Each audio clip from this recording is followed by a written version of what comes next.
আন্তর্জাতিক ক্রিকেটে একাধিক গুরুত্বপূর্ণ নিয়ম পরিবর্তন করতে যাচ্ছে আইসিসি। টেস্ট ও সাদা বলের ক্রিকেটে এই পরিবর্তন কার্যকর হবে চলতি মাস থেকেই। এই নতুন নিয়ম শুরু হচ্ছে বাংলাদেশ শ্রীলঙ্কা ম্যাচ দিয়ে। 17 জুন গল টেস্টে মুখোমুখি হবে বাংলাদেশ শ্রীলঙ্কা। এই ম্যাচ দিয়েই শুরু হবে 2025-27 বিশ্ব টেস্ট চ্যাম্পিয়নশিপ এবং চালু হবে কনকাশন সাব সংক্রান্ত নতুন নিয়ম। নতুন নিয়ম অনুযায়ী এখন থেকে ইচ্ছেমতো কাউকে কনকাশন সাব হিসেবে নামানো যাবে না।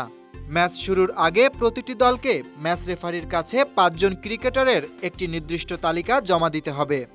একজন ব্যাটার, একজন পেসার, একজন স্পিনার, একজন অলরাউন্ডার এবং একজন উইকেট রক্ষক। কনকাশনের ঘটনায় পরিবর্তন আনতে হলে সেই তালিকাভুক্ত ক্রিকেটারদের মধ্য থেকেই বদলি খেলোয়াড় নামাতে হবে।